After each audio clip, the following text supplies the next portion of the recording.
in terms of politics, what are the things that need to be pushed in order to move the needle of Black Americans to achieve? We got to push off the ledge the 20% of Black men that voted for Trump. We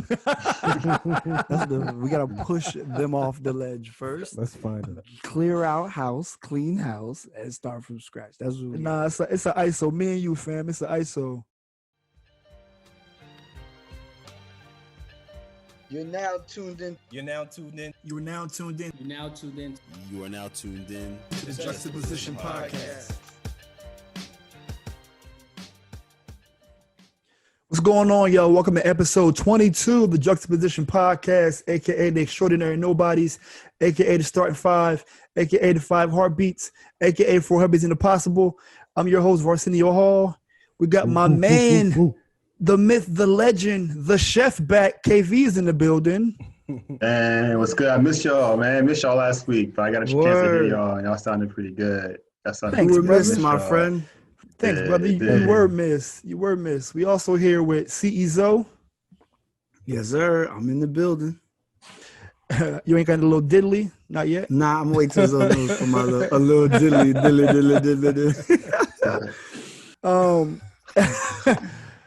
And Pulpit Poppy, what's good, baby? What's going on, man? God is good all the time, and all the time.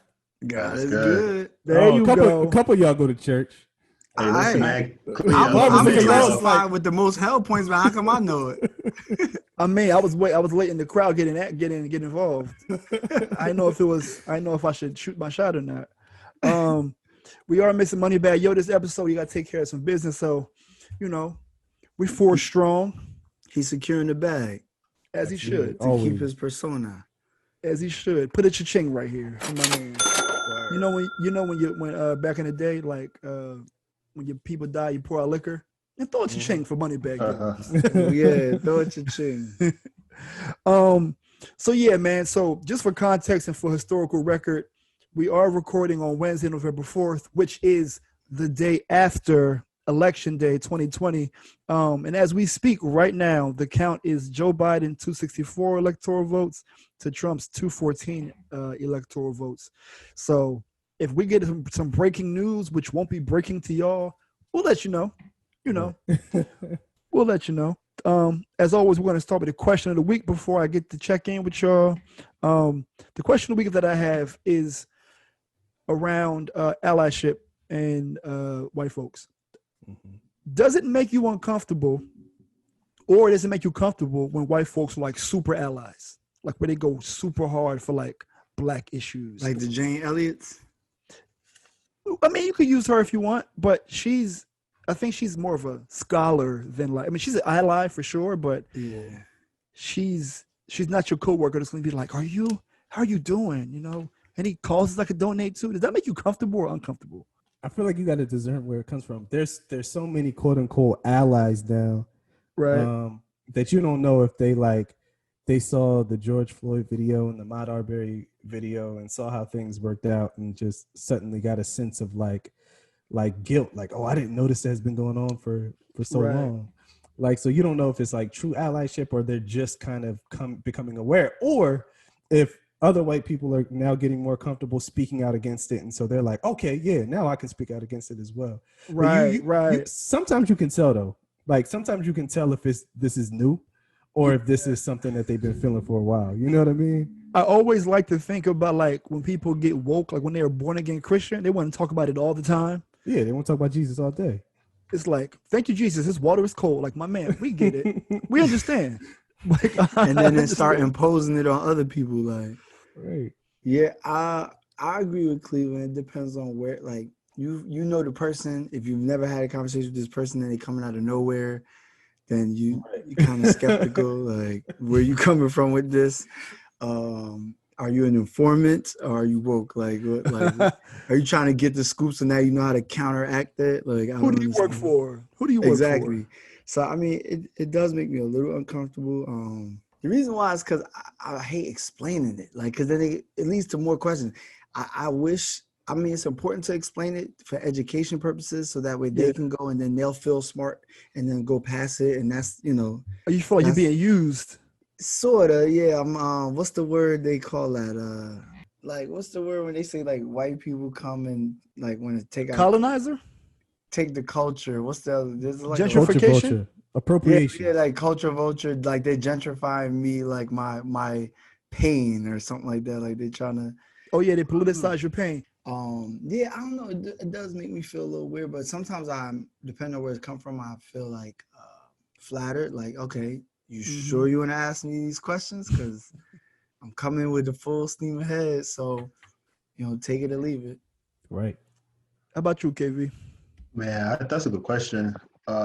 I think if the intentions are pure, then I'm for it, right? But to be 100 with y'all, like my relationship with white people that I do not know has been evolving. You know what I'm saying? Like, but I love people that does not associate themselves being black, that are non-black, that associate themselves with other races that love me. I got real love for them too, and they know that. But like in terms of like just my relationship, just my interaction, my day-to-day interaction, it just has been a little bit different in terms of like what I'm aware of, what I'm recognizing. So and I'm using my compass, right? Not just like I'm not just using observation. I'm also using my compass to help me navigate through that. But in reality, if it's pure, then I support that. It doesn't make me feel uncomfortable. But if it's not pure, then I'm not one to just be uncomfortable without having a reaction or response, you know what I'm saying, in a direction of, like expressing how I feel in the moment. So if it's intently for the right reasons, then 100%. Yeah. If it has any other intention, then, we know how to discern those two. So yeah. I get that. And I on different days, I agree with all of y'all. Today, I'm tired of it. Like I'm a little tired. I mean, as y'all know, I've done diversity and inclusion work professionally, so I kind of run into people who have these revelations. And to I think Cleveland's point, if you are just discovering, it's like, welcome to the party. Right. Yeah. Right. And I don't think there's anything wrong with that. But on this particular day, I'm tired. I feel like people pick and choose when they want to identify with your struggle. Because you in this for the long haul, or is this like? That's the part. Like that's the part where, as you said, that kind of throws me off. Where I'm like, it's like you late to the party. Like, do I gotta explain this now? Like, it's in clear sight. It's 1,000 ways that you can see, and I still have to come and explain it. Like, I shouldn't even have to explain it at this point. But yeah, whatever. And I think the what I've been realizing is everybody doesn't have our eyes. And it's the contrary. Like, I'm tired of it today, but tomorrow I might be like in tune. But when I'm realizing that everybody doesn't have our eyes, and I think there's nothing more evident than the election results as of now, that how close this election is kind of tells you all we need to know about America. Right. So with the electoral college being what it is, and it's not like the popular vote, the most popular person, the person with the most votes, does not win the election. If that was the case, then the last 20 years would be vastly different. But with that being said, the fact that it's too close tells me all I need to know about like the true colors of America. So when I do get met with an ally, it's definitely with a side eye until proven otherwise. Today I'm just over it. Well, I would like to share that I had a conversation with a Caucasian individual in Messenger or whatever, and I was sharing this thing that I may be late to the party, but I thought it was kind of dope. Like, I heard about it, I never actually sat and watched it, but it's the you heard the Uncomfortable Conversations by Emmanuel. How you say his last name? Acho. Yeah. Bless you. Thank you, because I'm tired. But yeah, like, he's cool. Like, I like his presentation with it. And he, even within the uncomfortable conversation, his role is to make it comfortable and like make it in such layman's terms. He gives them analogies and breaks it down, because you can't go in there like, iron fist, but you can't go niggas. Yeah, like, not at all. So I was sending the link to the Caucasian individual. I said, yo, listen, man, here, why don't you like just watch these? They're not long. You do it, whatever the case may be. Can I ask you one question before you continue? What's the relationship between you and that person? How did you even get to this We're not point where like you besties or nothing. We're not cool like that, but we're okay. Like we've had open dialogue previously okay? with race and stuff like that. Ah, And okay. they actually reached out to me previously to learn, I guess, because they felt like, I keep saying the wrong thing, or like, are people attacking me? I'm like, yeah, you are saying the wrong thing, so let's have a conversation. And I sent him like Jane Elliott joints before, and then I sent him this one, and he actually he said something like, I have uncomfortable conversations with black people. Like, what else do I need to know? I'm like, what? I'm like, oh no. Like you, Like, the listen, funny, man, you got 4 black people you talk to. I'm not the delegation for all black people. None of us are. Like, that's why it's important That's to number watch. one. You was wrong. yeah. Trust me. Right. Hey, Number one, but you're wrong. yeah, but I want to kind of, you said something powerful earlier about people just resonating with the struggle, and it's temporal, right? I feel people go through their own personal guilt, and this is the way they can connect at the moment that they're dealing with what they're dealing with in order How they to help them reconcile. relieve. So, you know what Yep. I'm saying? So if it's that, you know, so like I agree with that. That's a good point. that's a whole nother thing. Like, I'm not that racist. And interestingly enough, though, the genesis of this question was because I watched Uncomfortable Conversation with a Black Man, the latest one, which is with cops. I have reservations about. I didn't like that one. Because you didn't feel genuine, right? I didn't feel like they were being truthful. That's what I number mean. one, and I also didn't feel like after editing, I don't know if he conveyed our sentiments enough. It seemed like he tiptoed, but a conversation starter is a conversation starter. I don't want to be one of those people like, oh, you should have went hard. It's like, that's not how you get Because then they conversations close to off. consent. Exactly. Yeah. So, I think it accomplished what it needed to accomplish. I saw that one. Yeah.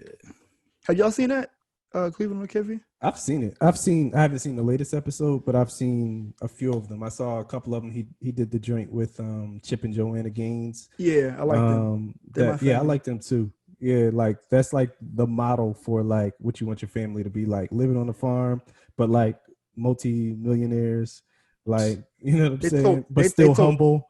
They told HGTV, we'll be back if ever. And they just left the bag on the table and was like, we're gonna live life and we'll be back if we want. But continue. Yeah, no, you know what's cool about them is they seem like really genuine people, and then they left the bag on the table. But the reason they did it is for them, like for their own marriage and for their children. They just felt like they were kind of drifting apart, and they were like, all right, well, this is more important than money. They was already kind of well-established business people, and of course, not to the extent of what they are now, but they were making money.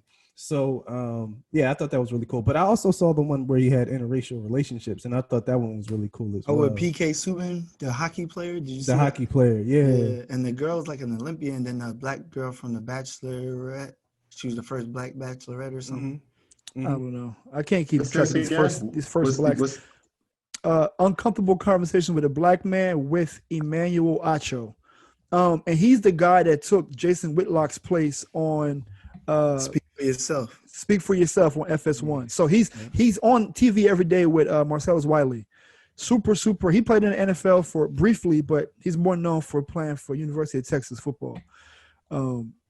Very, very like astute guy. Yeah. But yeah, man, thank y'all for indulging me in that conversation. So now I want to hear about y'all weeks. Cleveland, starting with you. How was your week, bro? My week was amazing. I celebrated my 1-year anniversary with my wife.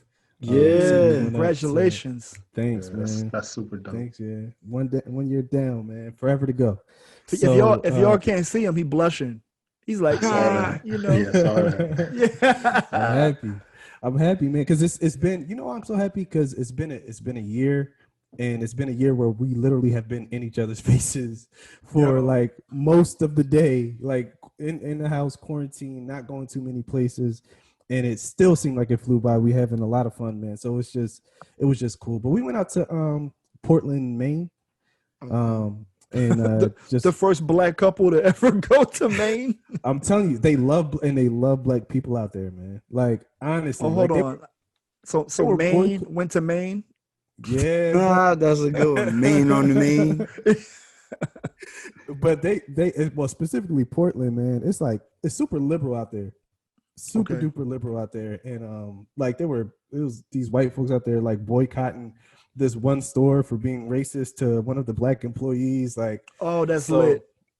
yeah, like the Black Lives Matter signs everywhere. You feel comfortable walking everywhere around there. But it was a lot of good food too. It's like the most restaurants per capita in the United States.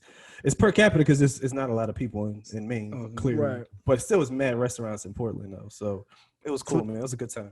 Is that the draw? Is the food the draw, or is it like beautiful like autumn weather or something? The food is the draw, and then the landscape. It's like a really small city with a lot of small shops. So it hasn't been overtaken with like big business. So there were like 2 Starbucks, but there were 2 Starbucks, but there were like 12 other coffee shops you could have went to besides Starbucks. Like same thing with like clothing stores and everything. So I thought that was really cool, man, because it just seems like a old school city feel without feeling like out of place and being a black man in the city with mostly white people. You still felt comfortable. So I love it there. Dope. I like it there a lot. Yeah. So well, shout out to Portland, Maine. Portland, Maine. If you are looking for any advertisement, hello, Juxtaposition.Pod is your place. So just throwing that out there. Exactly. So how about you? How was your weekend? It was cool. You know, Halloween weekend. It was raining a lot this whole weekend. It was like we were in Portland, Oregon, or like Seattle or something like that. It was crazy. But luckily, Saturday was Halloween for the kids, so it did not rain that day. It rained Friday and Sunday. They were able to do a little something. We went over to a friend's house, and like the kids had their own little kind of Halloween. I thought it was pretty dope that people, even in trick-or-treating, were like still like COVID savvy. Like people had ramps dropping candy down the ramp to the end of the driveway. Or like this one lady like had the long picnic table and was like sliding. She's like, open your bag, and she was like almost like playing like shuffleboard, but like sliding into your little trick-or-treat bag. Cool. So people was I seen one dude sitting in the lawn chair with the long like extended tongs, like here you go. Like, so yo, I love that. Yo, I actually love that. Yeah, it was cool. So that was really my weekend. It was kind of chill last week. And that was it. I didn't do much besides switch my summer clothes out the closet and put my winter clothes in there. Now there's brick outside. Yeah, it's crazy. Yo, what was the what costumes did the girls have? Amber was like a witch from, I think, because Morgan got her watching not Bewitched. That's an old show. Twitches. Hocus Pocus. Hocus Pocus. So she was one of them, and then Amber, Ava was a cowgirl, and the ladies was, and then I had to be, because I had to be a cowboy. You was Woody? Yeah, that's everybody. Like, yo, that's Woody from Toy Story. And then my brother-in-law, shout out to him, he's the real jokester. He gonna say, "Oh, hey, you Lil Nas X." I said, "Don't play with me. No, don't do that." I was like, "Nah." That's funny. But I'm gonna leave it at that. You wasn't Old Town Road? That wasn't your vibe? Nah, it was good. Kev, how about you? How was your week? Week was interesting for me because it's like kind of like tail end of a lot of projects, i.e. grad school, building on other things. But I had some reflective moments of myself, which was very transformational. Something I mentioned before about just being consistent with your hard work was what kind of like really stood out to me. And it just like new information, new growth, like recognizing, like transformation comes with a lot. And it comes with a lot because, you have to accept it first, and ultimately in order to, like, for me personally, in order for me to be a leader or be a influencer or be a family man or whatever it requires of me to be, I have to assume that role. And I have to sometimes be unapologetic when I'm being myself. Yeah. And but learning a lot about that. And but all in all, it's just been a great, powerful week. I'm so happy for Cleveland, first of all, because I Yeah, look bro. forward to cutting my cake too. It should have been Yeah. in the freezer. I'm like, look, it was banging. We had a little bit, but I want some more. So I'm excited for that, man. But all in all, like as we approach like December and the new year, it has been an interesting year for us all, right? Yeah, But also, man. I think we're coming to a place where we need each other more. I just want to put it out there. It's more about us uniting as one and try to get on the same accord and resolve unresolved issues and just kind of like put it out there and grow from that. I think nothing is better left unsaid and or undone. And I just want everybody to just regardless of what happens, what's going on in the world, like I think it's always going to resolve with us coming together first. And Right. so with that being said, it was a good week, powerful week, new month. So shout out to everybody that got some new goals or whatever. New goals. You know what, Kev? That's a great thing. You said two things that I want to piggyback on. A, you're absolutely right. Congratulations, Cleveland. 1 year is big, bro. Thanks, man. Appreciate it. That's a major thing. Just 1 year ago, well, some time ago, almost 1 year ago, we was in Mexico. I feel like that was the last thing that I did before. Right, for everything. My kids still talking about it. The girls like, can we go to Uncle Cleveland wedding again? I'm like, he only getting married once. Like, they said it to him, like, we coming to your wedding again. He like, wait, what? And on top of that, to Kev's point around like reconciliation and don't leave things unresolved. I'll give y'all a small story before I tell you about my week. So when remember that uncle I told y'all about, like my step uncle, that joke that I was telling y'all about, like the one that had the good carpet? Yeah.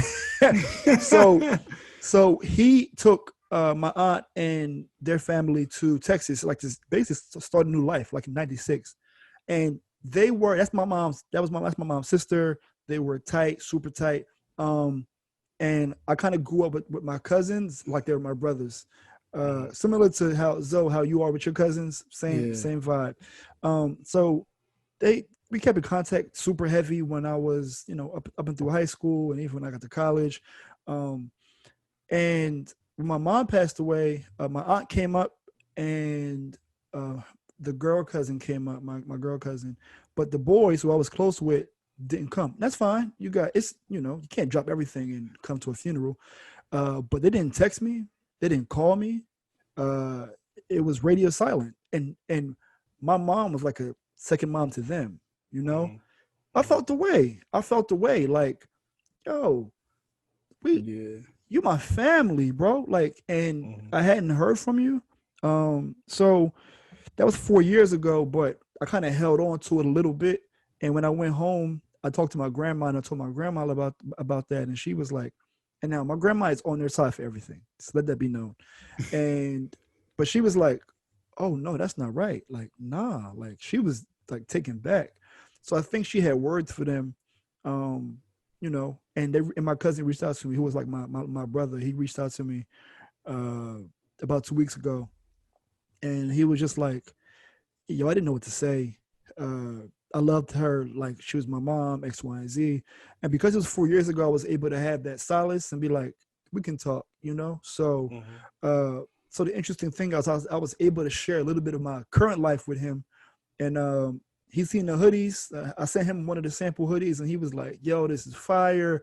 Quality is dope. So I kind of felt like I was able to share a little bit of my current life with him. And I do intend on going down to Houston to see them. But Kev, that was a good call because I was holding on to resentment in that regard. And with him reaching out, it made me feel like I was able to share my piece with him about how I actually felt. So, well, this is why I hang with y'all, because I'm the one that I'll share my piece and still hold the resentment, but I'm working on it. I'm a work in progress. That's your healing process too, and I don't think there's anything wrong with that. I think the best part about it is that you're not going to hold yourself captive to your emotion. Right. Like I think that can have more. I mean, maybe I could be wrong. I'm no expert, but I say like just from my personal experiences, I think when you you hold on to what you feel, it comes out anyway. It may It not come does. out, you know what I'm saying? Oh, it So, definitely does. you Yep. know, And the good, like I was talking to, my girl who's super family oriented about it, like maybe a year ago, and she was like, "You should reach out." And I'm like, "No, my mom died. I'm not reaching out." You know what I mean? Like, I'm not about to say like, "Yo, my milk spilled," and I'm going to tell you that I'm mad about it that you didn't ask me what my milk is spilled. Like, nah, I feel like it was on them. But but I wanted to kind of close that loop. yeah, But sure. but my week was cool. So Tiff's family had a little party for the kids. I was I ain't played basketball in a long time. So they had one of those little Fisher Price hoops. Oh, here we go. I gave him Knocking like the 10, kids over. gave him like 10 in a Why row. is you giving the kids buckets, yo? No, You nobody one was of those, there. huh? Oh, Nah, okay. nobody was He there. like mushing them, get out the way. Dunking on them. That Fisher Price hoop was like gold. I was like, look, where's the little ball around here? I took it back to the back of the fence, lighting that thing up. But yeah, that and this is gonna sound a little weird. So in preparation for the election results, I anticipated that the people around me would be devastated by the results if they didn't go our way. So I knew that I was low energy, and what gives me energy, it gives me life, is going to the ocean, going to the water, just hearing the waves crash and collecting that. So we took a drive yesterday to go to the coast, and I had to get re-energized, yo. So in the event that things did go wrong, I would be able to support my people, and that's super therapeutic for me. Like just being, it's like 40-minute drive. The drive was cool. Get there, stay for like an hour. I only need to be there that long, but I enjoyed the tranquility of recharging next to the ocean. So They say he could lead you to the water. that's what they say. What say you, Pulpit Poppy? Hallelujah. Okay. Yo, but Hallelujah. I think it's dope, man. I think it's dope that you had like it sounds like a very introspective and like healing week. Like, you know what I'm saying? Like holding on to stuff that you've been holding on to for quite some time, and then being able to re-energize and go by the water. I think it's needed, man. It's dope. Changing even for me, like changing scenery. Portland's only like 2 hours from my house. But like even like changing scenery and going somewhere 2 hours away, it really helps you to recalibrate and like, you know what I mean? Like really start to reassess some things too. Like, yo, why am I always so worried about X, Y, and Z thing? And now I'm away from it and I ain't even worried about it. Like I realize how small it is relative to like everything else that I have going on. So I think that's cool that you had a chance to do that, man, for sure. Yeah, we sound like Kev's, similar, like very similar. Yeah, like coming out of a situation. Yeah. But go ahead, Kev. Now, I would say like this is Cleveland's point.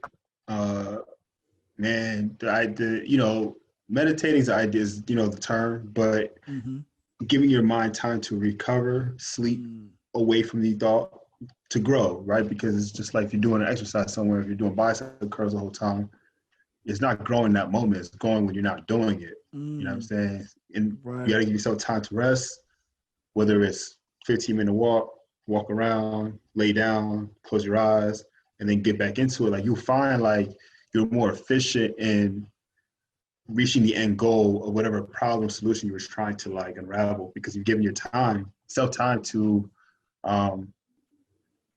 subconsciously navigate through this problem. And Yo, Kev, I ain't gonna hold you. That's probably the best framing of meditation that I've heard in some time. Like, like the bicep curl analogy and like how you let your brain relax and son, no, that's I never thought about it like that. Just the idea of recovery, right? Is where after you doing something, and change is not going to happen at the moment, because it happens when you're sleeping, when your body's recovering, whether it's new information, exercising, whatever it is, your body has to sleep to process the download of the information that it's been given, so it can now the next day try to procreate that idea. So same thing with problems, right? I tell G all the time, like, should we working on something? And I'm like, let's go work out, Step away from it. The workout's that's the best thing to use, because no one says yes to that. Like off the rip, this is more it's like nah, rather not. But in my mind, that's like the best way to actually do that, because it's productive in so many parts now. You know what I'm saying? And you're gonna come back way better than you were you're sitting on that seat or doing whatever you were doing at the moment, and you can come back a whole different person. You know what I mean? Because you've like, you know what I'm saying? So that's the reason why I think with Cleveland's point, how that thing happens in my mind, like giving some time to take away, break apart from it, find something else to do. Like 24 hours in a day. I promise you, it can happen in a day. I promise you. You just gotta like learn to let go, learn to trust time, learn to heal, and go into it. Yeah, and I agree. And the power of when I was interviewing for jobs, I'll be in my car before I go in. Like, let me take this 3-minute breathing exercise, so I can like just center myself. And those little moments of like gathering yourself are powerful. Speaking of gathering yourself, I'm gonna kick it over to Zoe knows, so he can gather us on all the download of information that we got in this week. And boy, is it a lot. Yes, y'all. It's like, yo, I've also one major thing too, just to add right before we go. Tyree came over. Shout out to Tyree Leonard. He came through, and we went to the gun store. Yeah, I mean, because like you said, embracing this results that we could have potentially had. So like, I was embracing it in a different way than some other people would probably. And so we had a whole discussion about like, where do we go? What do we do if this whole like, because all the Instagram memes, like, you know, the stand back and stand by. Well, that and the end of y'all ready for the season finale of the United States? Like what's the other ones? I feel like America's waiting for the STD results. Yeah, or the Maury, you are the who's the father? All those. So we were having a conversation, and we went to the gun store. I will tell you this though, there was a good amount of people who didn't look like us that was in there, keep getting stuff. So I was kind of like, okay. Oh snap! Before you continue, because this is gonna go to Zoe knows. Yo, I had a conversation with one of my coworkers today. She lives in Monterey, California. It's a beautiful town. She said across the street from her, there was her neighbor that got somebody had an anonymous tip. They were in his basement. He had 3 SUVs worth of firearms. How? What? How do they even know? 3 SUVs worth. They took all them joints out. Wow. So that's what I'm saying. They getting ready for something we not. I don't know, but I was like, I'm not even like, I'm all the way for it though. Don't get it twisted. So yeah, that was kind of interesting. And it was like mind blowing because I'm like, oh, okay. So I would advise all of people who look like us to go if you legally can, go get what you need. It's huge. It's important. Now to Zoe knows, we had a lot of sports over the weekend. Even the weekend before that was it Khabib how you say his last name? Nurmagomedov. Yeah, I think I said it right. Dang, I ain't trying it again. I ain't never heard it. But yeah, right. The dude from UFC, the one who beat McGregor, he wear the white afro. He like never heard of him? Nope. Well, he retired. I think he had like 13 something plus fights. He was a problem. He made McGregor tap out, and everybody know McGregor was running his mouth doing all that. So as usual. Yeah, he retired. In boxing, Gervonta Davis. That was that knockout was crazy. The straight left uppercut right there. He folded my man. I think it was about the 6th or 7th round. Yo, I had to channel my inner you. I watched the replay like 6-7 times, and I seen how he baited him, and I was like, oh, like I seen the strategy, and I was like, oh, he fell right for the trap because he kept trying to lace him with it the whole time, and they hit him with that counter, and instead of hitting the jab first, he just stuck to the left and just whoop, all you get. Caught him, folded him. So that was like a crazy KO. He's what, I think 15. No, he's 20 something and or one decision, but he has 15. His last fights were 15 straight knockouts. Yeah, it was crazy. So I watched he that. He about 5'5", knock you clean out. Yeah, seriously, hit you right on the button. It's over. Night. So that was crazy. If you didn't see it, just go on YouTube and watch the clip of the knockout. You can be like, oh wow. We also have more boxing news, not in a good way. Adrian Broner. Oh boy. He's already been locked up. Now he's going to jail.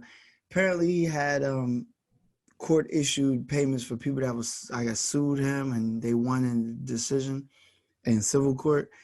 And I just want to say to all those who like to stunt on the internet, You money phone people, listen up. yeah, all the fake people out here, fake hustling, fake showing off cars and money and stuff, it will catch up to you, especially if the court or the IRS, those are two people you do not want to play with. Not at all, buddy.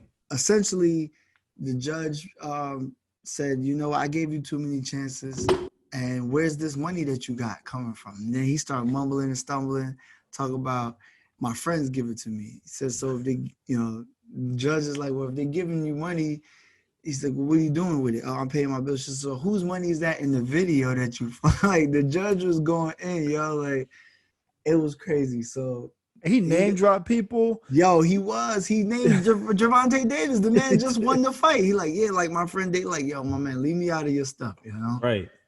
Give you money. I don't have nothing to do with it once it leave my hands. Like it was unsolicited. Well, you just gonna post money in it, like you don't owe people. Right. The feds have Instagram, bro. The feds they watch have you, Instagram. Bro. Yeah, so that was like a lesson learned for him. I don't know what he was thinking about. Next, we have some last minute celebrity endorsements for Donald Trump. Oh my God! It was a very interesting weekend that you seen 50 Cent go and then halfway renege after Chelsea Handler like called him out, and then he is a renege. Yeah, literally something wrong with him. He's not well. Lil Wayne, of course. Yeah, Lil Wayne, of course. Oh gosh. And then Lil Pump. That was crazy. Did y'all see the clip? clip? Go back to the Lil Wayne joint. 50. I'm not a fan of 50 Cent these days, but he was like, he seen a picture of Wayne. He was like, oh Wayne, I went and took the picture. Yeah, like I just said some troll stuff, but you done went and took the picture. Like you went too far. And so the tweet. And did you see the picture? Because you know, Eminem endorsed Biden, and he said he could use "Lose Yourself," the little 8 Mile joint in his campaign stuff. So then there was a picture of some black dude holding the Confederate flag. I saw that. White dude holding the Black Lives Matter. There's Lil Wayne and Eminem. Yeah, that was too crazy. I advise everybody to go see that. Like, go look at that picture. The picture itself is just nuts, but it's hilarious with the caption. So there was, and that Lil Pump one, they clowning him, man. Trump clown. You know what I mean? Sure. They can't even say his name right the first time. They don't even know who he is. He said Lil Pimp. And then he said, called him a pimp. And then he corrected it. And the whole thing was just nonsense. It was a shit show. So, you know, among all the other celebrities that decided to flip script. But that was a lot of things. And then, like we stated earlier in the beginning of the episode, Election Day was yesterday. Right. For those of y'all who will be listening to this on Friday, Election Day was Tuesday. And right now, Var, what's the score? Score is Joe Biden 264, Donald Trump 214. So that's where we at right now. And it was pretty cool. And lastly, being that I'm in New Jersey, and I think Var, you're gonna speak about some new news for California. Yes, sir. So New Jersey has decided that they would like to legalize recreational marijuana. It's about time. Yeah, they always late. They always wait to see. New Jersey is cautious. They wait to see what everybody else do, see how many people screw up, and then they figure, okay, we can manage this. So it says there was 1,756,321 votes for yes, and that was 66.9%. And then the 33.1%, which was 828,000 was the no's. So pretty much New Jersey said yes. And Ocean County was leading where my parents live in Jackson. Oh, wow. Jackson, Toms River. That's because they got the land.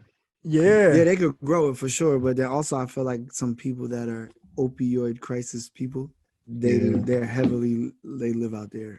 Yeah, I'm done. That's Jersey. We about to blow it down. I mean, it's gonna be a thing. As long as they put an age requirement limitation to it, I think they will. I think they I think did. it's 21, right? 21, yeah. 21. I mean, look, man, they need to get on for tax dollars, see what's going on. Facts. The bag's gonna be real. They got to overturn. They got to overturn the misdemeanor and felony offenses for everybody who has, That's what I mean, thing. has one because of marijuana. Yep. I was gonna say shout out to Zelly. Zelly mentioned, like, he made a tweet like, yeah, New Jersey passed marijuana, but like, you gotta free the homies. You gotta bring the people home who have low level drug offenses. If you had a dime bag or a nick, you can't. Yeah, you gotta. Bro. Yeah, and they should give them a free bag on the way out. I was about to. I was going to say something to that effect, but I was going to say, especially if it's talk about it to get into the marijuana industry, the buy-in is like something crazy. Like you need it's a high barrier of entry. Capital. Yeah. So like they got to do things to allow people who have been adversely affected by these marijuana sentences to be able to recoup some of their money. Like it's the classic, like it's illegal, but and we're gonna lock you up for it. But then now we figure out a way to make money from it. It's not illegal no more.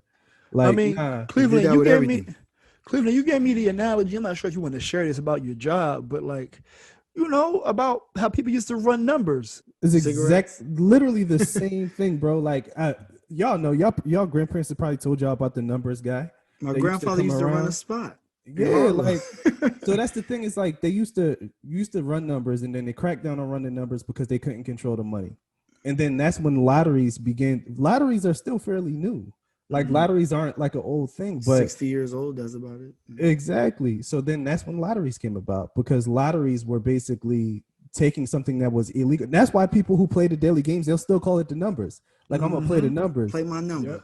Yeah, play my numbers. But it's that old school mentality, like it's the American capitalistic mentality that says we can figure out a way to make money from this legally, and we have the power to do so. So we're gonna put y'all in jail, and then we're gonna start doing the very same thing, except it's gonna be legal and socially acceptable.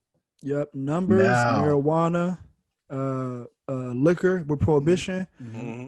Cigarettes, tobacco was ill. Because you better believe down south, like our grandparents, brothers, sisters, cousins, uncles was in there making hooch and moonshine. Oh yeah, come on. You know what I'm saying? They was making moonshine in Pennsgrove, New Jersey. Right? Yeah, you better believe it.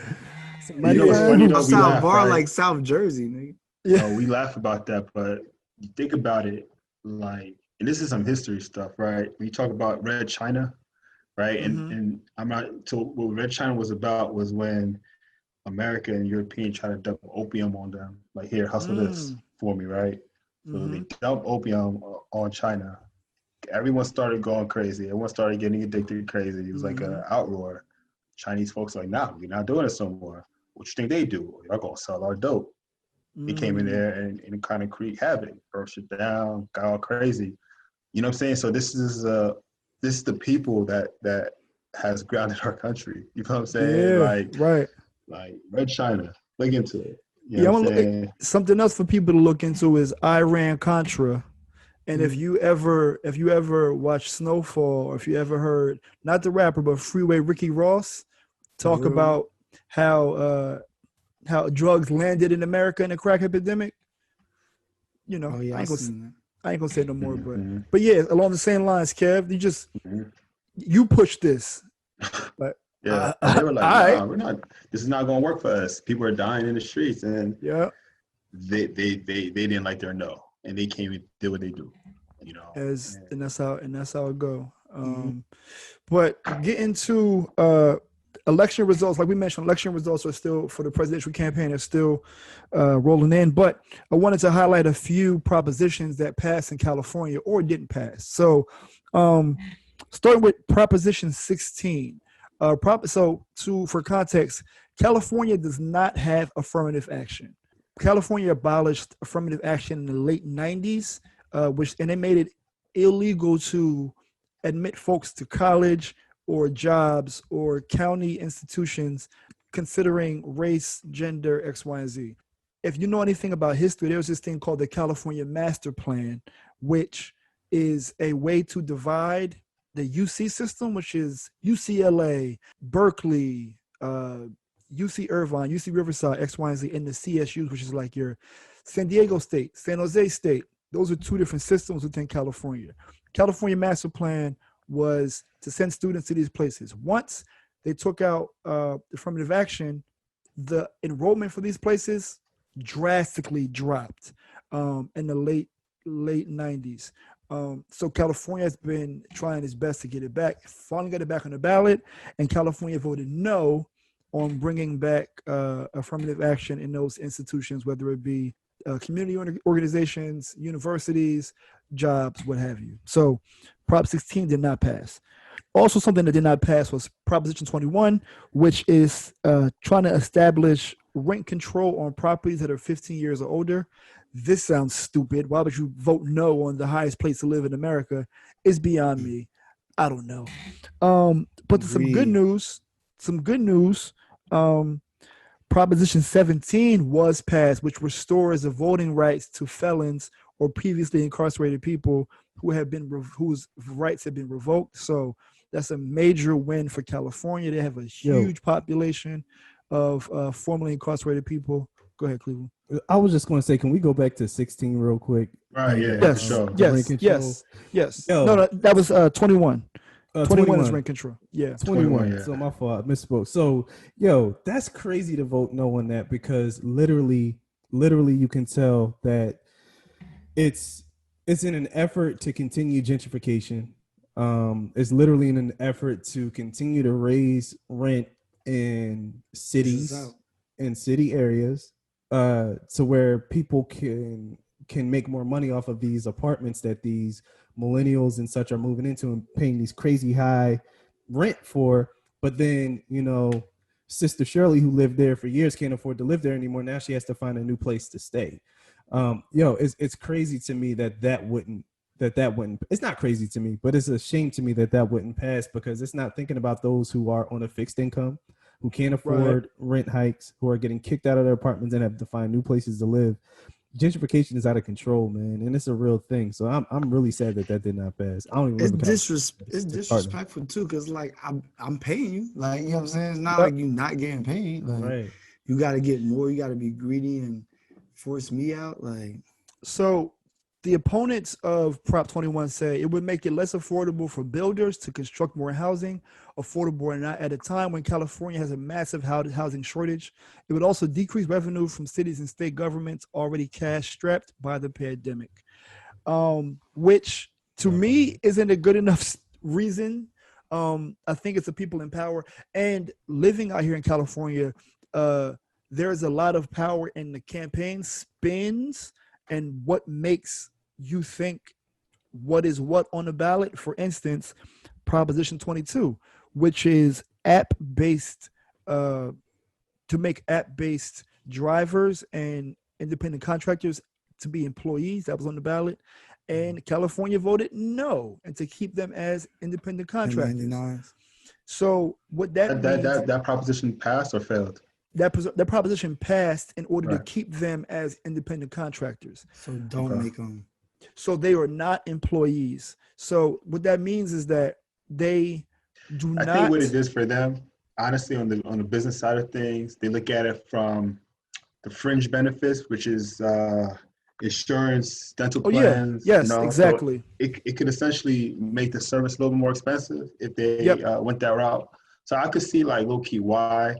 Yeah, and that's the key, KV. So the drivers were looking to push for more insurance, for days off, because these people are doing this for exorbitant amount of hours, and there is no established minimum wage associated with an independent contractor. So they kind of just do what they do. So that passed, and they will remain independent contractors and not employees. Lyft and Uber claimed that if everybody was made an employee, it would bankrupt them both. I think it's fair though, because their business model set on this type of pay. You got to pay taxes on that. Exactly. Right. So basically, is status quo is keeping things as is. So that's that. That's tough, man. Yeah, that is a tough one. So any other propositions or measures that we want to mention that passed nationally? Just the major one, the major one is Prop 17. I mean, that's amazing. You know what I The mean? parolees. Yeah, man, Mhm. bro. Like to be able to vote, and being a former felon and being able to regain your right to vote, because you essentially lose that. And the system is so set up to disenfranchise black people, or specifically black men who are incarcerated, and take away their rights to vote. Like that's all of this is like connected. Like the whole marijuana It's so wild, thing, right? bro. It's crazy. Like, all right, so me and Johnny, I can't think of a good name to describe the type of person I'm trying to describe. But me and Johnny both get pulled over. Johnny Blaze. I got a dime bag. I get pulled over. I got a dime bag. I get charged with possession and the intent to sell. I get hit with a felony. Johnny, the police officer, dumps it out and says, "Oh, we're just gonna give you a little slap on the wrist, whatever, misdemeanor charge, maybe." Right? Maybe. So now I'm in prison. I got to serve jail time, and I lose my right to vote. Yes. Like, you know what I'm saying? The whole thing was really designed for that, to take away my voice, to take away my influence, and to disenfranchise people who have been incarcerated wrongfully. Like, and so for them to pass Prop 17, I think that's major. It can really change the landscape of politics if they get involved. You know what I'm saying? And something I thought about earlier, which is very American. The 1986 crime bill, which decimated Black America because it was associated with mandatory minimums, and 94 crime bill, which Joe Biden gets blamed for writing. I hate that. He can't do it by himself. He didn't. But the point I'm trying to make is here's the state of America. The person who was blamed for the 94 crime bill, which decimated a lot of millions of American Black families, is now probably will be the president. At the same time that those drugs that were made illegal are now becoming legal, all at the same time. It's like this crazy cycle. It's like only in America can you criminalize something, rise to ascension, become the vice president, and then at the same time when you may become president, you decide, we don't think that this should be a crime anymore, but keep the same people that you arrested in jail from that crime bill. It's just that's the part he can't do that. He you say they gotta this is your redemption, Joe. You got to be retroactive, yo. It has to be retroactive. You can't have people sitting in jail for something that's no longer illegal. It's crazy. And I mean, we can dive right into our topic, which is going to be politics as usual. How do these things, how do these measures and these propositions, how do they affect our lives? I'm not talking about Black people. I'm talking about us on this call. How does these things affect us on a day-to-day basis? I think it helps you to see like the state of the country, to be honest with you. Like, to me, like on a day-to-day basis, it's hard to say that like any of the propositions you just named are going to impact or influence how I live my life. But I think what it opens my eyes up to and confirms is what some of the things that I've already thought or that I've already taken notice of. Like, you know what I'm saying? Like now it's like I'm understanding the game, to so to speak, a little bit more and more. And you understand the importance of policy and how it literally impacts people's lives. Like, right. It's not just like, oh, I voted for this person because they got a nice smile. I voted for this person because they have a plan. They said they have a plan for Black people. It's like you see the policies that people put in place that like have really impacted families and generations. You know what I'm saying? Right. You see how things, like you mentioned earlier, how things are connected and how things have really ransacked some of our communities. And like, you know, in some ways it's a game, but in other ways they leave breadcrumbs for you to get jammed up. And when you see the breadcrumbs, it's like, that's wild. I mean, I don't know. It bothers me, but I just try to say maybe they'll like, okay, they're doing with the weed and they're doing with all these different things. This is redemption time. That's how I'm looking at it. Like, I'm not putting 100 of my eggs in one basket, but people are allowed to change. People are allowed to grow. Right. You are allowed to have remorse and say, I messed up. I effed up.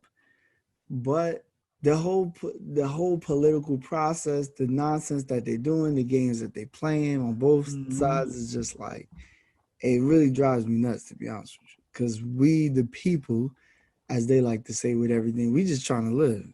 Like, Right. y'all trying to be greedy and step on the little guy to get as much money and like go out your way to make sure we're not thinking about that. We're not thinking about y'all like that. Like, Just trying to win. I'm trying to put food on the table for real. that's it. But then there was another thing, like the was it supposed to be like a national minimum wage? Oh yeah, it was that's a something that people are proposing as far as experiments and things of that nature. Let's go broader.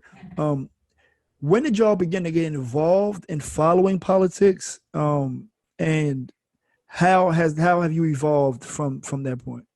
I started getting involved most recently as an adult, and I didn't really, I was just as ignorant because I didn't understand the value of how policies really played a role into our society and into the communities. One thing I will say before I'll talk about like when I got started and why I find that to be important is because now it's just like, you guys said it before, policy, right? It's just really about people as adults as us, or people with just decisions to change rules. And now these rules will affect everybody.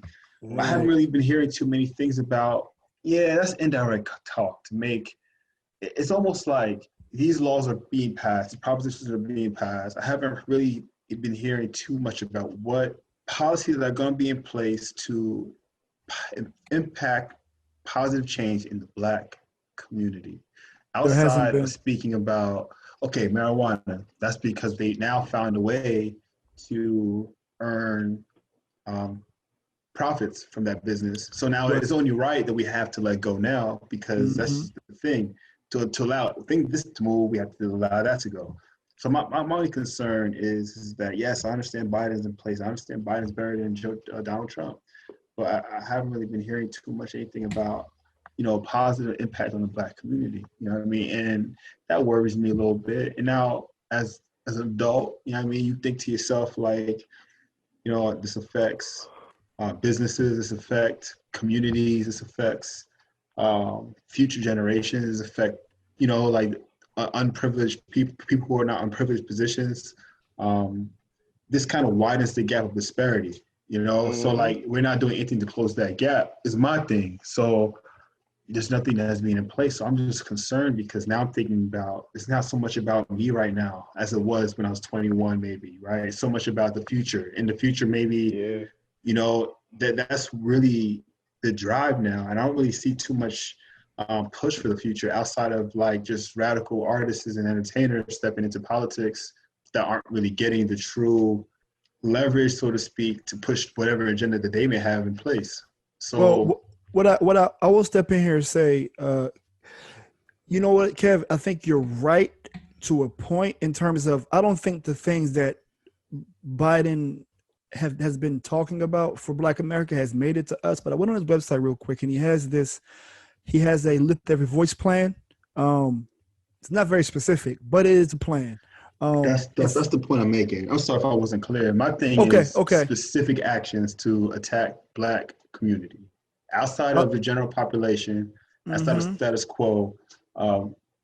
Address the issue. We already addressed racism as a national crisis. So let's talk about that crisis. We haven't addressed that crisis in policy. We haven't addressed that crisis at the state level, at the local level. And that's just my thing in terms of politics. I'll highlight a few of the things that he has in his Lift Every Voice plan. It's to advance the economic mobility of African Americans, to close the racial wealth and income gaps, expand access to high quality education, strengthen America's commitment to justice. I don't know what that means. Address environmental justice. That's not for us. And he also has invest in African American businesses and entrepreneurs. They have some information there around how we are only 4% of small business owners. Ensuring equal access to credit and capital. That's pretty dope. Double the funding for state small business credit initiatives. He has some stuff in here. As you go down a little further, he gets more specific. Improve and expand small business association programs that most effectively support African American owned businesses. Now, with that being said, there's more there. But with that being said, these are proposals. These are just even things. worse. Right, right. These are at the executive level that aren't really going to be infiltrate at the local level. It's the car that you see when you go to the showroom. So it's like the pretty thing to show that something exists, but you're not driving that thing.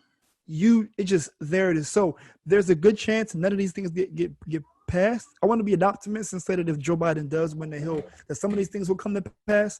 But we got to be realistic in thinking that, like, when has any president ever looked out for Black America exclusively? And that's a no for me.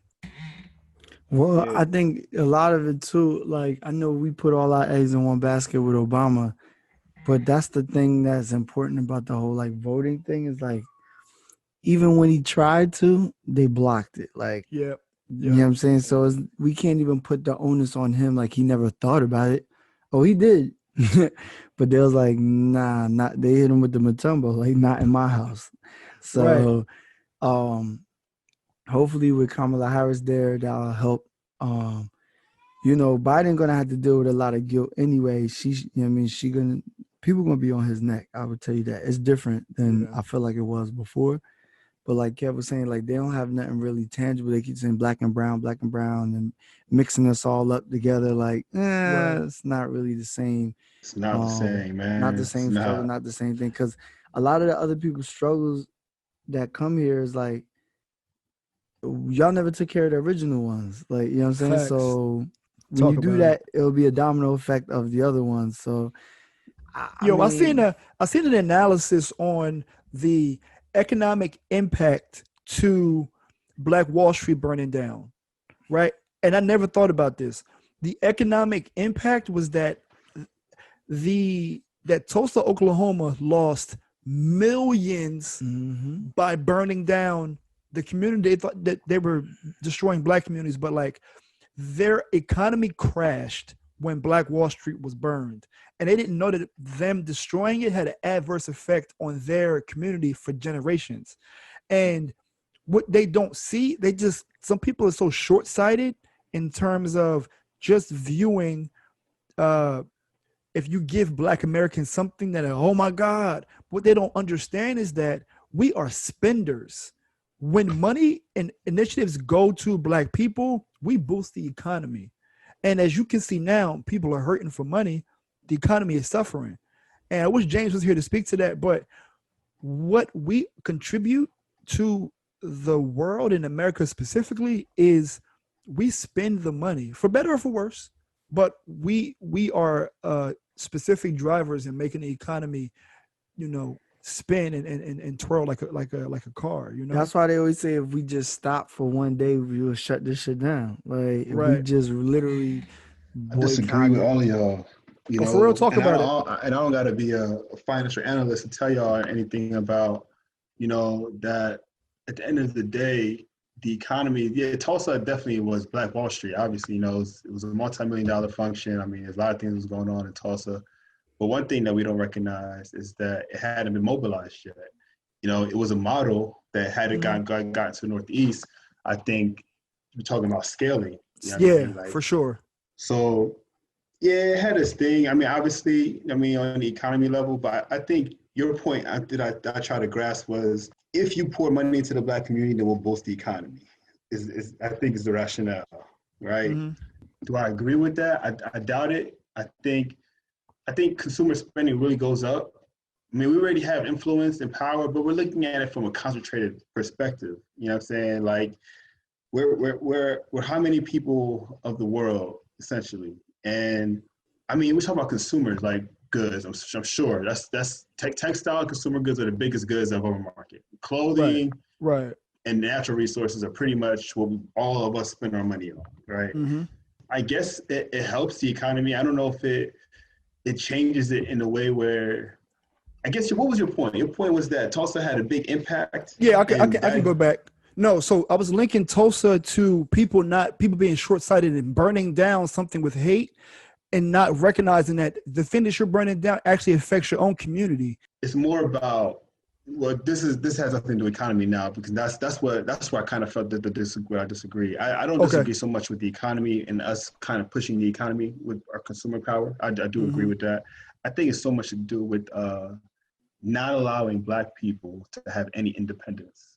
Okay, and you take the idea from Black people feeling like they don't need white man essentially to survive, to feed their family, and there's no, you don't know what you can breed out of that evolution, right? So they weren't seeing short-sighted at all. You know what I'm saying? And that's kind of where they were seeing the long-term longevity of holding on to power, social power.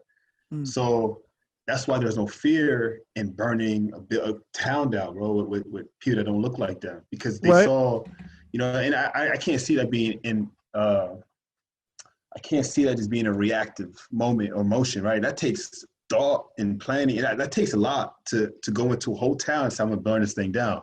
Like, that's not just a instinctual reaction. You know what I mean? You don't think so? You don't think there's something? I think it's a combination of both. I think it's a combination of both. Honestly, I think the fear allowed the instinctual reaction, but I don't think the execution was fear at all. But they didn't have any fear. It wasn't fear. It was a false claim. The fear of power is what's the fear of transfer. Okay. That is what made the reaction happen. But in terms of longevity, that was sought out. That was, you see what's going on over here. We was watching out for years. That was right. Just, right. You know what I'm saying? So I don't think they thought about it that deep. I think they thought about it that deep. I think in terms of boosting the economy, I think that people in general spend money when they're comfortable, when they feel secure. Like, if you feel like you have a job and you can consistently make money, or if you spend money, you're going to make that money back, you're more liable to spend money.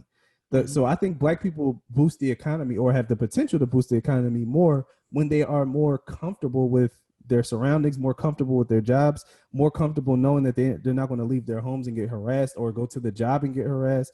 Like, that's when you're more willing to spend. Like, if you think about it, like, if you have a job that you're going to get paid every 2 weeks, like, you can have $100 in the bank, you might spend 99 if you get paid tomorrow. Like, you know what I'm saying? Because you feel comfortable enough to pay out more money. So I think it's a combination of, like, having the resources, but more so than that, like, having the comfort. Like, imagine how stimulated the economy would be if Black people really felt comfortable enough to spend money more freely. Like, our buying power is still limited. I mean, I'm not saying our buying power is not important, but I still think it's kind of constrained, because you don't know what's coming next, especially if you have a figurehead in the office telling white supremacists to stand by and stand down. Right. Like, that's going to make you clench up a little bit. Well, maybe I need to have a little something stashed on the side just in case I can't make it to the gun store and I got to go call Pookie and them. You know what I'm saying? You know what I always question? I always wondered, how can, and please, I would love for somebody to fulfill my ignorance on this. How can the population of people who are claimed to be under the line of having assets and wealth, so to speak, right? How do we have the most buying power? Like, help me understand that. How is it, right? How is it that we own less of what we own compared to our counterparts? We have less than what we have compared to our counterparts. We end up spending much more money. How is that a thing for us? Like, what's that mean? Why? Number one, it's because because where does that come from? The dollar doesn't stay. The dollar doesn't stay in our community very long. So we are consumers. We're not owners. We are consumers almost exclusively. And it's like the money comes, we spend it. And not good.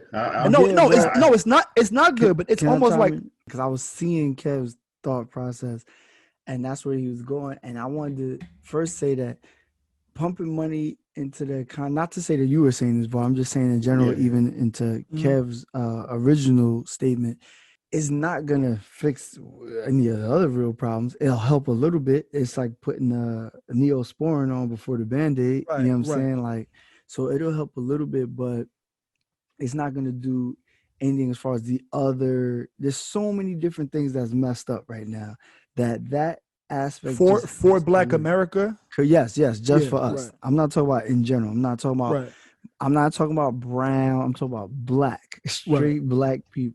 There's so many other things, like we mentioned the jail thing, we mentioned the sentencing, we mentioned that has nothing to do with buying anything. You know what I'm saying? Like we didn't get into we sprinkled a little bit about like the rent control thing, but we know who that affects. Buying houses, even selling your house and how they appraise it, the price wise. You know, there's been countless stories of people taking their pictures down in their house, taking off because they're black. Cause there's been like $100,000 price difference because they realized that the person black. So there's a way more things, but the buying power thing and how we spend so much and why it doesn't stay. You definitely got to watch the Killer Mike joint that we spoke about a while back. Trigger, what's it called? Trigger warning. Yeah. So when he talks about that, how it doesn't stay with the black dollar, doesn't stay within our community no more than like 6 hours or something like that. But Kev, that mindset comes from not having. So like if I prohibit you from having something, I prohibit you from doing something. When you get something, when you get a little bit, you're gonna like, oh, I got this now. I can now use it to flaunt about it. Not to say you specifically, but like that's where that mindset comes. If I block something from you at all times, when you finally get a little bit of something to get it, you're gonna go hard to get it. And they're not buying the stuff that we're buying.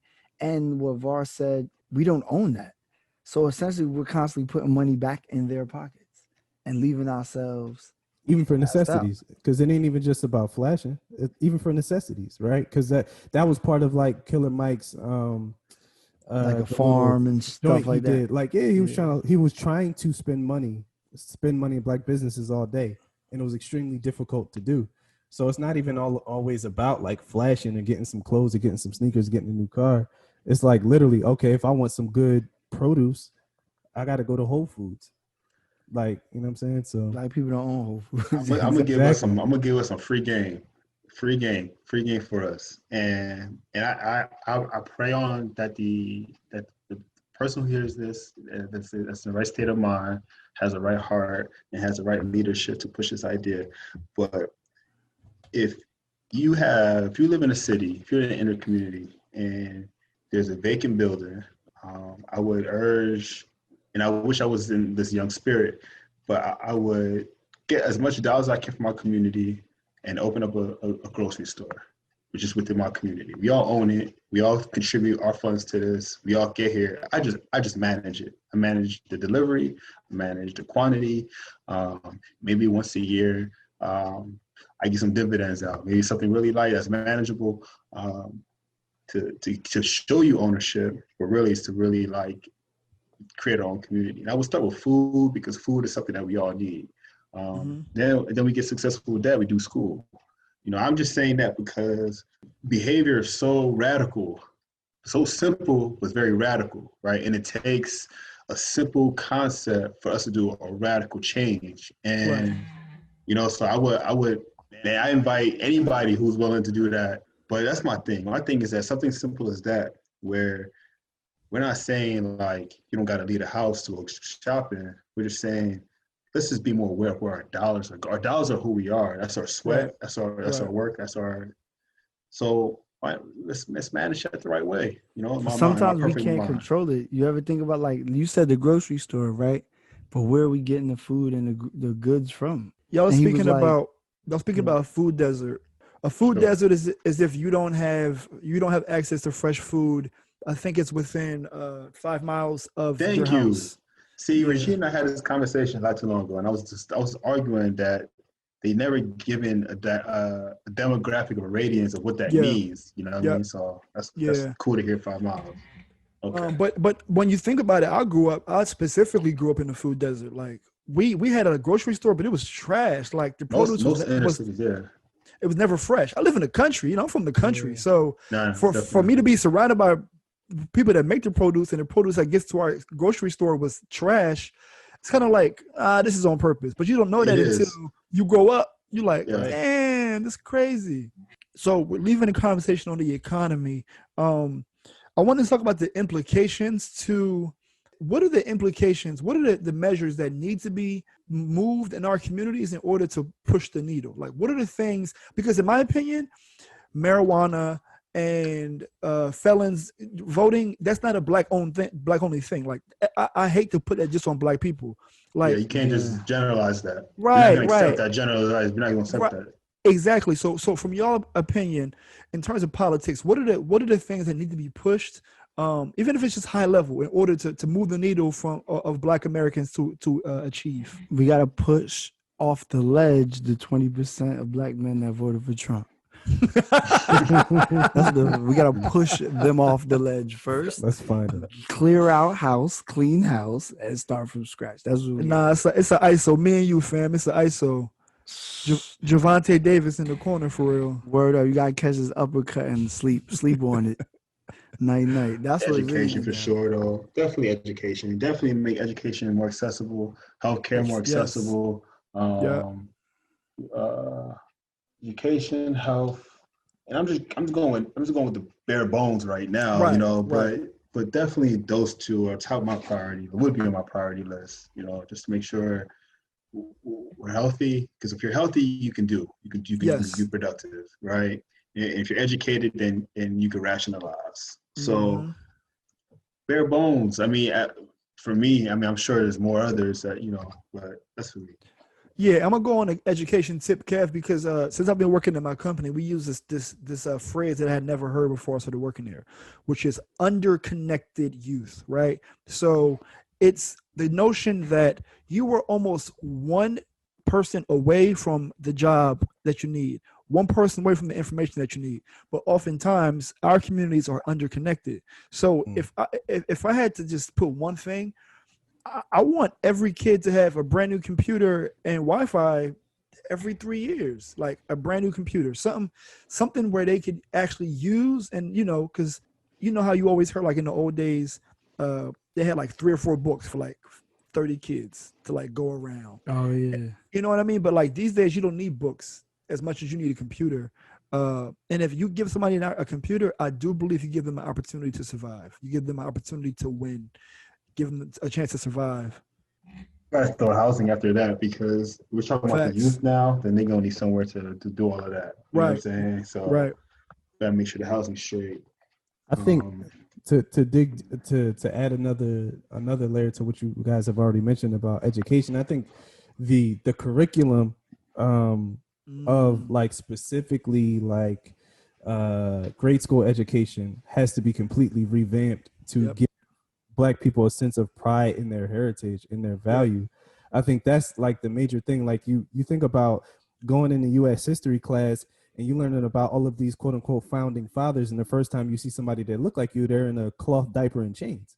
Right. Like, you know what I'm saying? So like that whole concept literally carries through all the way through grade school, all the way through high school, and then practical life lessons inside of the educational system. Taxes, how to manage money, credit. Yeah, I was about to say that, because when the last time I used the bell curve for stats? I don't I don't.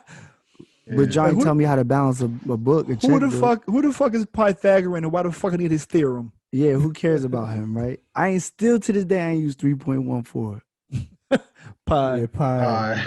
Phi knew pi. That's about it. That's about it. And pizza pie. I mean, that's so facts. Everything you said, Cleveland, is facts. I agree with Cleveland on that. I was gonna go there too, because y'all remember the other day when I sent the message on like Amber's homework, like what the hell is this? Like how y'all redoing math? Like when is 1 + 1 a friendly number? 2? I didn't like that. I didn't want to. I thought that was. I didn't like that. I was like, man, why are you choosing to think like that? Trying me. That's not it's so subjective in wording that I can say I'm right or wrong just based off of who I'm dealing with at the moment, which is correct. That's the interesting thing, Kev. That's the reason why I left business and went to psychology as an undergrad. I want there to be more than one answer to the question that you're asking, because I feel like I'm right. Even though your book don't say I'm right, nah. I'm right. I think there is no more than one answer. If there's no more, if it's I math. agree with you on that. But yeah, I was about to say, it was numbers. I don't want objective. more than one answer. If I'm at a restaurant, I give you my money, you give me some different change. Like, well, just the answer. Well, I felt like giving you $20 left. What do you mean? You felt like it? Freaking money, stop playing. I feel like certain things can't be revamped. Like I heard that kids got a new way to tie their shoe. It's like, come on, bro. What? Like, how you gonna have new? You gonna have new? You gonna have new addition? Bunny ears. Yeah, something different. I'm like, yo, fam, for real? That's just revamping everything, huh? Yeah, everything don't need to be redone, reinvent the wheel. But I think that's huge with the education thing is teaching them the right way and the life skill classes, stuff that they could utilize. Because a lot of this stuff is a waste. I'm not gonna lie to you. It is a waste. It's pointless. We never using it again. The only time I do use it again is when I have to relearn it because a child, a nephew, or somebody is, I have to teach them. Like, other than that, the next 20 years, I ain't never looking at that. It makes no sense whatsoever to me. Like, you should, from 6th grade on, once you know your timetables, you need to be doing money.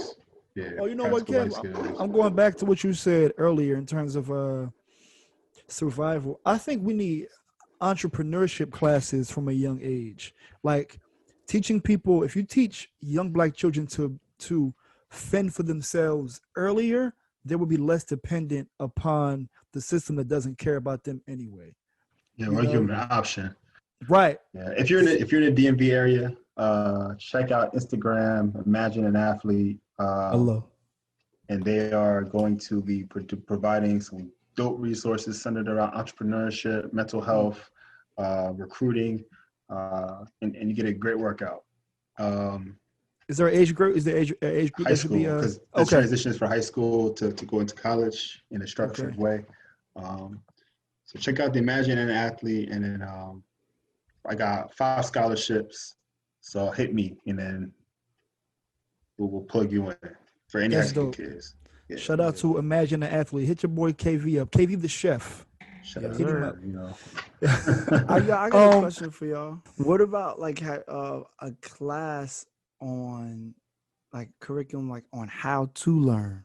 I think that's like a psychology class on because not everyone knows how to learn. Yes. Everyone learns the same way. Everybody don't know how to teach themselves something on how to learn. I think when you find yourself and how to learn, you teach yourself how you learn. Because some people photographic memory, some people got to write it down. Some people are visual learners, auditory learners. Yeah, say it out loud, read it out loud while you're walking in a circle, and then you remember saying it that day or when it's test time, something like that. I think that's huge, like, because we generalize that we give it to you this way and you all supposed to digest it the same way. And everybody's system don't digest the same. Well, that kind of goes back to the problem of the underfunded schools, right? Because you got one teacher who got to teach 30 kids 4 books. Pythagorean theorem. You know what I mean? A squared minus B squared to C squared. Like, everybody ain't going to catch that. Like, somebody going to be like, X minus Z squared equals Y. Like, you know what's being exposed? You know what's being exposed now? The virtual learning, and the parents are like, yo, my kid is struggling and there's not an opportunity for you to stop to help my kid.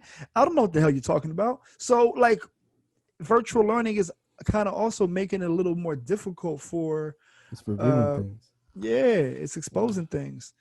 Last call for any political topics or political things that you think that could amplify the Black ether before we move on to the motivational moment. I would just say put your thoughts together. We're not monolithic, but everybody put your stuff in a hat and we just list them, lay them down. We take them in order. What's more, we prioritize them and step by step and try to make sure we press these people who will be in charge to do everything on that list. We know everything doesn't always get done, but we need a majority. Right. Not a minority. We are the minority. We don't need that. Like, before we continue, I hate when I ask the final question now, Renee. What do you think are ways for us to strategize and organize strategically without doing it online? Is there a way to do that? I don't know, because there's always that 20% I don't trust. They be giving out the secrets. I can't. Yeah, man. I don't know if we've came with that yet. Because I really hate to see us battle it out online or Instagram or on everybody on knows Facebook. I hate that. It used to be places of worship. It used to be the church. That's a fact. Sure. You know what I mean? That's how word got around. So I'm just saying, like, the Black preachers in the Black community had more of a responsibility than just being spiritual leaders. They were also just flat out leaders in the community. They were hipping everybody to everything that was going on, whether it was a boycott or whether it was even slavery. We running away tonight, all right? Exactly. Start praying. your job was literally to be a pillar in the community and represent the community of people that you were also feeding spiritually. So that's kind of like one area that can still be utilized. To be honest, the churches are still segregated. Like even the Christian church, like it's still segregated. Martin Luther King said the most segregated day in America is Sunday, like Sunday morning in church. Like, so like you racially segregated. Racially segregated. Okay. Yeah, man. Like that's why the black church has such a like a stigma, because it's literally the black church. Like you go to most black churches and it's weird because I mean, I don't want to derail it, but it's just weird because like white preachers that are very liberal tend to have a large black congregation.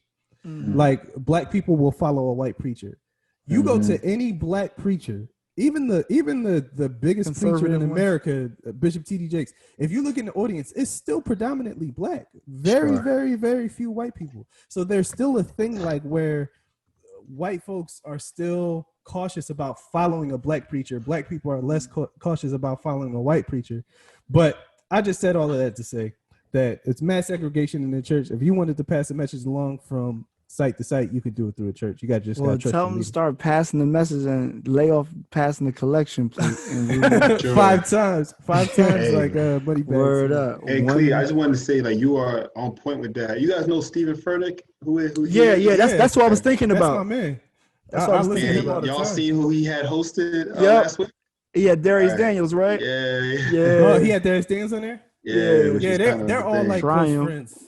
But now, so true you say that. Like somebody like a Darius to me is just as, prolific in terms of his artistry, what he does. Fire, yo. He's amazing.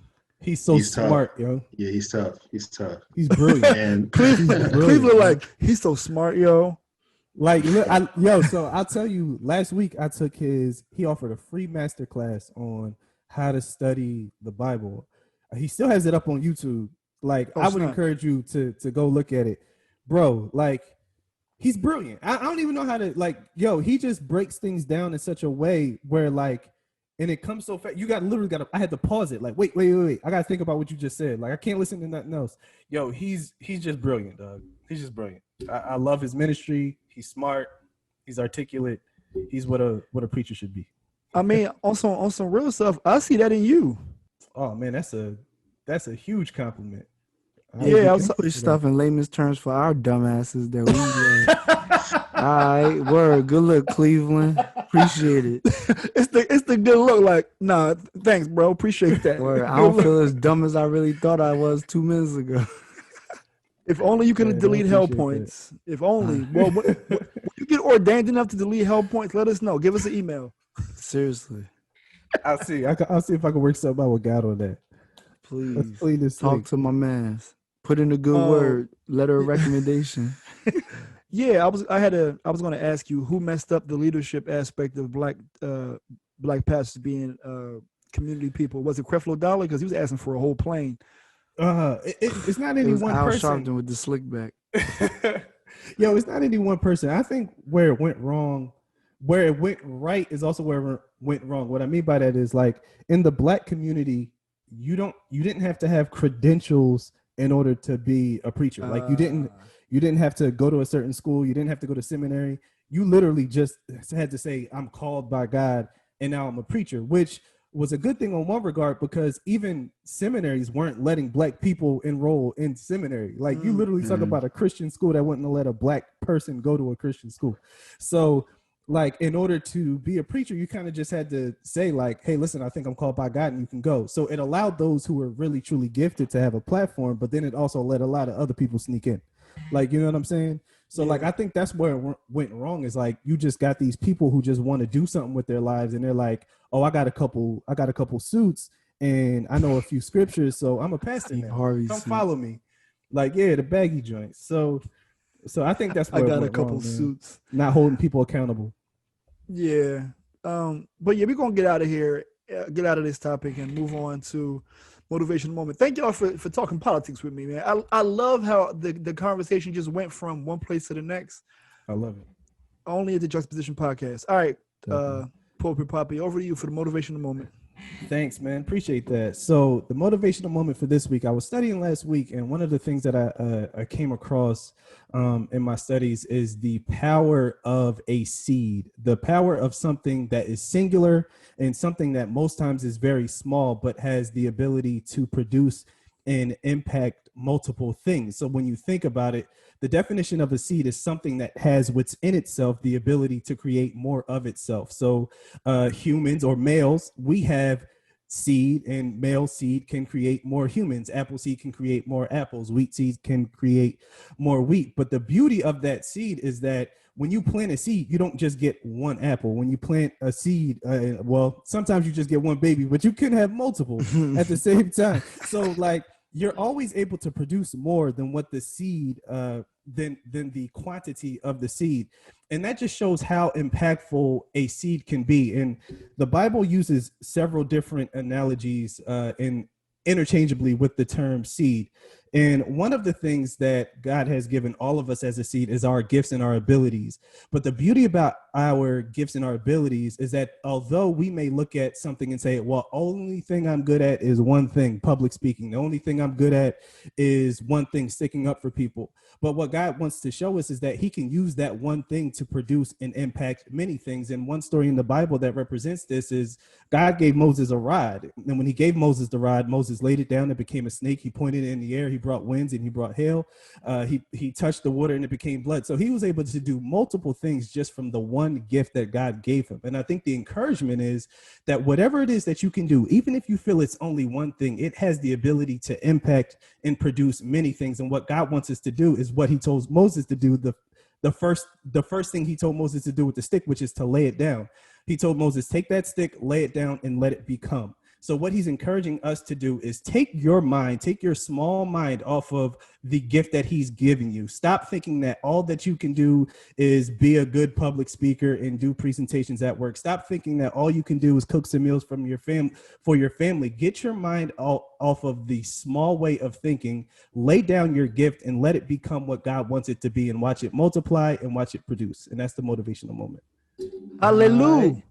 So I'm gonna just lay down my stick. I knew it. I knew you was, and let it I become. knew that's what he got out of it. And become, Yeah, you see, at least I'm consistent. I appreciate that though. It's it resonates, man, because you know it just does, and I appreciate you. No, that was real. That was real. I really like. Wow. No, son, I think that we are all examples of multiple ways to use our talents, whether we know it or not. Who knew that Kev, like working out as a football player would turn into a business, some years ago? Who knows, Zoe, your managerial skills will allow you to have your own business and probably an industry you didn't even imagine you would be in. And Cleveland, who knew your more good-hearted nature would actually turn into something where you can kind of articulate and transcribe the Bible for people in ways you didn't believe. Yo, who knew, son, that you can use one thing and, multiply that? So, yeah, bro, that was fire. Definitely was. All right, Zoe, bring us home with the Serenity Prayer. Yes. Serenity Prayer. This one is probably more important than the average time we say it due to this election. So, this is probably like we mean this one. I'm not saying that we don't mean it any other time, but like I just feel like how something like, man, that joint hitting, like that joint just fits. Like So I just feel like, the more I think about it, the more even coming into this week, I want everybody to, I guess, go into the week kind of with what Cleveland, falling back from what he just said, was finding what it is that you do going forward and thinking outside the box, because it might not just, that one thing might not be useful for just one thing. You can now expand that one thing and have it branch out from that one seed. So like polyamory, like having more than one wife? Nah, that's polygamy. That's a topic for another day. Moving forward, we definitely want to say God grant us the serenity to accept the things that we cannot change, the courage to change the things that we can, and the wisdom to know the difference between the two. Hallelujah. With that being said, we will Yep. see y'all next week. Yes, sir.